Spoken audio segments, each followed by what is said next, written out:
Welcome to another episode of Ag Update. I'm UGA Extension Agent Mark Freeman, and in today's episode we'll continue talking about our wheat and corn, and we'll get started with our cotton and peanut planting, and we'll talk a little bit about cover crops.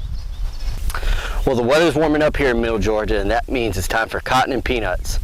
There's a couple new herbicide recommendations in peanuts. First of all, Warrant has been labeled, and the UGA Extension is recommending not to mix Warrant with your Valor. We want to go with Valor first at pre-plant, and then come back later at cracking and put your Warrant out. Valor and Warrant are effective, but that combination is no more effective than Valor alone.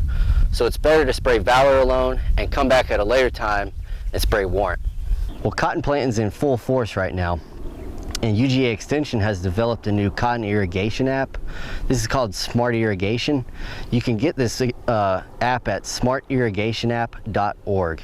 Well, what I'm holding here is called cereal rye, and what the purpose of the cereal rye is to cause a cover crop. So this cover crop system is called a cereal rye cover crop system, and they plant the cereal rye in the fall. It grows through the winter and spring. So we want to get the rye as tall as possible. The taller we can get the rye, the more biomass we can get. Now after the rye's tall and mature, they'll come by and they'll spray it with a herbicide to kill it. And then they'll come by and they'll crimp it with a crimper, and that'll lay the rye on the ground. Now the purpose of a cover crop is a couple things. The first is it holds the soil in place over winter, and you can also build up the soil through organic matter over time. But in this situation, what we're trying to do is get that biomass. They'll come back and they'll kill it with a herbicide and then roll it with a crimper, and it lays on the ground in a mat. So the more biomass you get, the thicker that mat's going to be.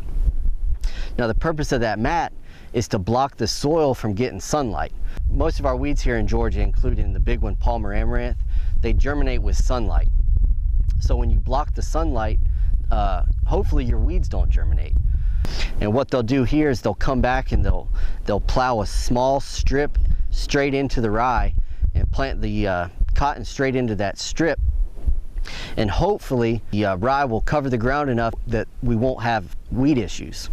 We know that it slows down pigweed, but there's no real research to back that up. So researchers down at Tifton are currently working on that across the state, and hopefully we can get this system implemented in more places than just a couple farms here and there across the state. Well, herbicide injury to young cotton is always a major concern. There's a couple tips you can use to try to avoid it. First is use high vigor seed. Second of all, we want to plant into moist soil. Third, we don't want to plant too shallow. A shallower seed will get more herbicide on it. Third, we don't want to irrigate within 30 hours of planting. Fourth, we want to put our residual herbicides out within 24 hours of planting. And lastly, as the cotton's emergent, we want to avoid irrigation between 24 hours before emergence and 48 hours after emergence. And using these tips should limit the injury that we receive from pre-plant herbicides. And now here's your first look at this week's Pest of the Week.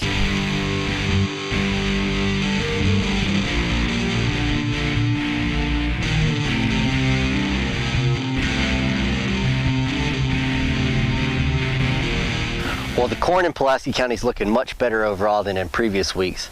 The weeks prior, where we had just rain after rain after rain, when plants are underwater for an extended period of time, we get the roots just stay wet, and they can't take up any nutrients, and there's no oxygen in the soil, so the plant will actually sit there without doing a whole lot. So this hot, dry, sunny weather is exactly what this corn needs. You can see this field right here is starting to grow a lot better than it was just a couple of weeks ago. It's dry enough for tractors to get out here. They just applied fertilizer. Most of the corn's going to need side dress of nitrogen right about now, and the weather conditions are working with us just great to be able to do that. Most corn in the county's at about between a V3 and V6 growth stage.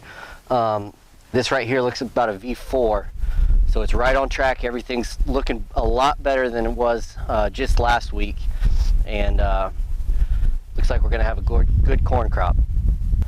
So we talked earlier about the rolled rye cover cropping system. This is also a cover cropping system right here, but here they used crimson clover. So this was the crimson clover right here, and they stripped this corn directly into the clover. They then came back and killed it with a application of Roundup. Now the added benefit of clover over rye is that clover is a legume. So legumes such as clover, peanuts, and soybeans, they fixate nitrogen from the atmosphere and turn it into nitrogen in the soil. And that's just an added nitrogen benefit for these corn plants as they need it most. Well, the wheat crop's looking pretty good here in Pulaski County still. The biggest thing I've been seeing is a little bit of frost injury from a frost about 3 or 4 weeks ago. And a lot of the wheat heads will turn white like this, and either half a head will just kind of fall off or turn white. This was due to the seed head as it was being pollinated just froze. So the wheat plant will actually abandon those seeds. I don't think it's a big deal for a yield loss. Maybe 1 to 2%. I haven't seen a field with more than 1 to 2% of lost heads from that. I've also been seeing a couple seed head diseases. This one here is loose smut. There's not a whole lot you can do about loose smut. It's actually a seed disease that needs to be prevented before you plant. This seed right here was infected last year, and then it produced new spores where it would have been a wheat seed. So these spores actually spread to other seed, and next year those seed would be infected. It doesn't do anything to cause negative yield loss once you have it. If you have it, you have it, and there's really not a whole lot you can do about it until next year. I have seen some other seed head diseases, one being septoria, which is a gloom blotch. Septoria can actually injure your yields greatly, up to 20%. If you have it now, there's really nothing you can do about it. Fungicides are only preventative.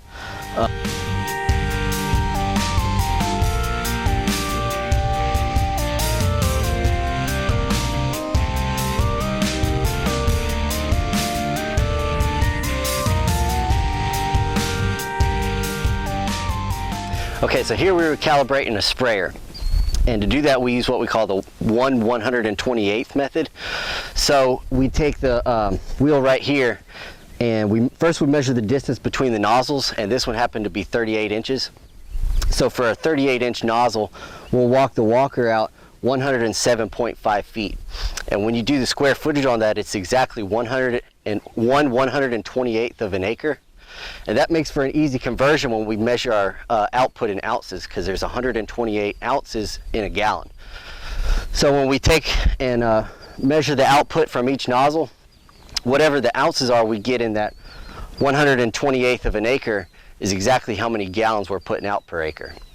And it's really important to get this calibration right, because if rates on herbicides or insecticides are off just a little bit, we won't get as good results as we need.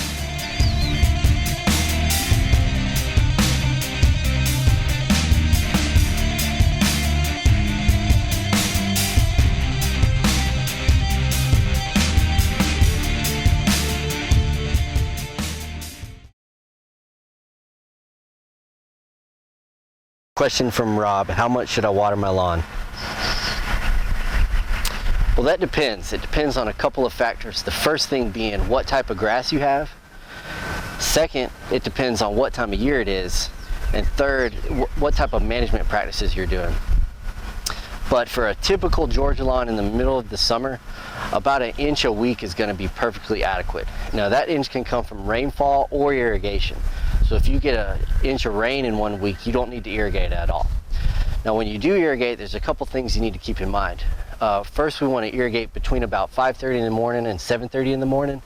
And this will do two things. First, it won't allow the leaves to stay wet for an entire night. If you're going to irrigate at 8 o'clock at night, the leaves will stay wet all night long. And wet leaves means disease. So irrigating early in the morning will lessen your disease pressure. Secondly, early in the morning you don't have the evaporation that you would have in the midday. Say if you were to irrigate between noon and 3 o'clock, you're going to have a lot of evaporation. So that saves a little bit of water as well.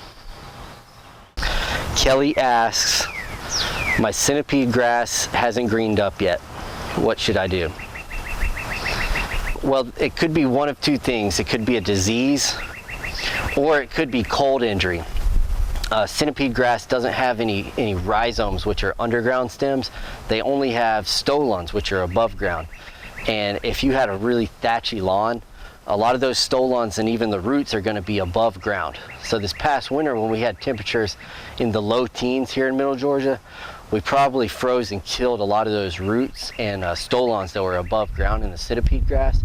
That's why the Bermuda grasses around Middle Georgia seem to be coming back really nice and green, but the centipedes are just behind the Bermuda grass. There's not really a whole lot you can do other than try to sprig some or plant some centipede seed there. It's got to take time for it to come back from the frost that we had this past winter.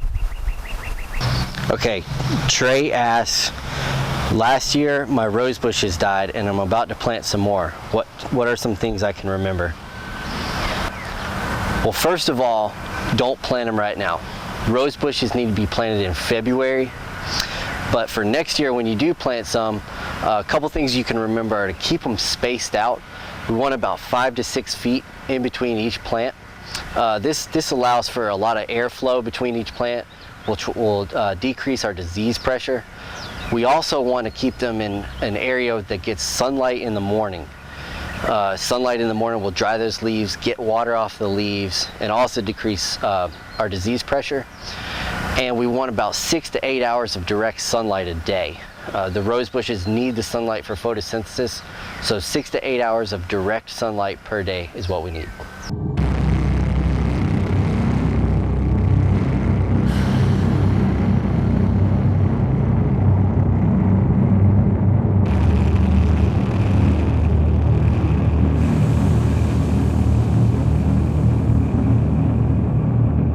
Hopefully you can guess that this week's pest of the week was the green stink bug. The green stink bug is a major agricultural pest in cotton and corn and soybeans, but it's also a major pest in our home gardens. They can attack tomatoes, peppers, sweet corn, and pretty much any other vegetable crop that we have. They're fairly easy to control with a pyrethroid, and a good one to use is a bifenthrin product.